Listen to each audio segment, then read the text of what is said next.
qui aura l'Afrique dominera le monde. C'est une vérité. Parce que qui aura l'Afrique sera maître des matières premières dans le monde. Soit qu'il développe ces matières, valorise ces matières premières pour son économie, ou soit qu'elle empêche que sa matière première parvienne au camp adverse. Ce qui signifie clairement, et même très clairement, que l'Afrique doit rester à jamais dans le sous-développement ou le quasi-développement afin d'assurer le développement de l'Occident en fournissant presque gratuitement toutes les matières premières dont l'Occident a absolument besoin pour son développement, son progrès, sa puissance, son bonheur. Le pompage de l'Afrique par l'Occident installe ici le sous-développement et crée là-bas le développement. L'État-nation africain actuel ne peut pas et ne pourra pas arrêter le pompage de l'Afrique par l'Occident. Ce pompage continu signifie que l'Occident n'a aucun intérêt à ce que l'Afrique se libère et se développe. L'Occident n'a aucun intérêt à le faire. Donc les aides et les coopérations, c'est des cadeaux empoisonnés, puisqu'en fait, c'est pour freiner l'Afrique en réalité. Et nous ne le comprenons pas encore.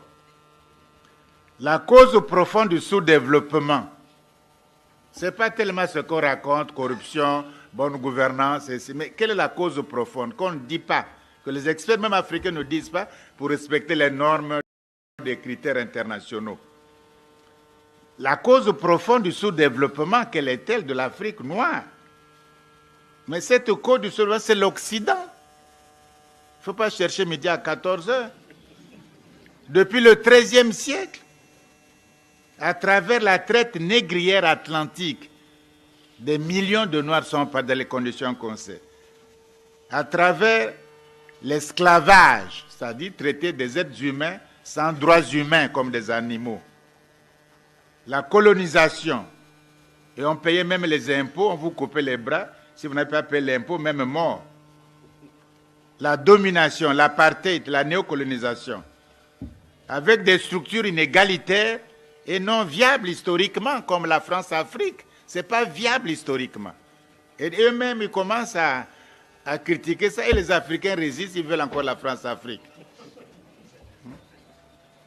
Cela fait au total près de 10 siècles nos rapports avec l'Occident.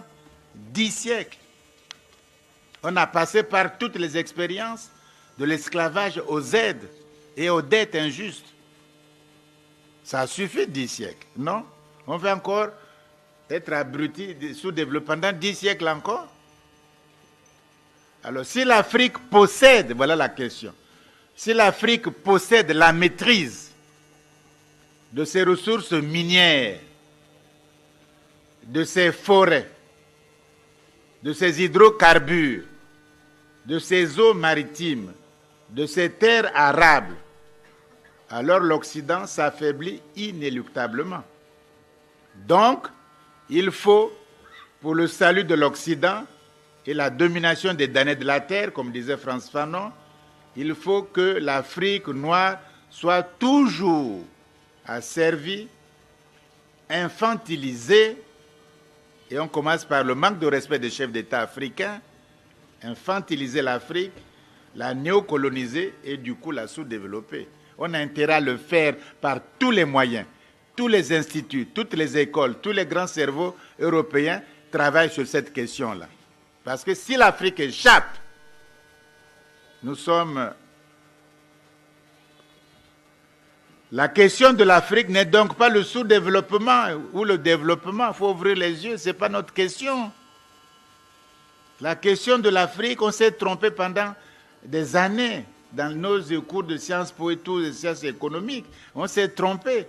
La question de l'Afrique n'est pas le sous-développement ou le développement. Nous n'avons pas à nous développer, ça se fait automatiquement. L'enfant qui naît ne se pose pas la question de respirer.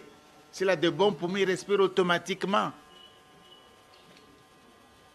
La question de l'Afrique est très nettement, il faut le dire, la question du rapport de force dans le monde contemporain.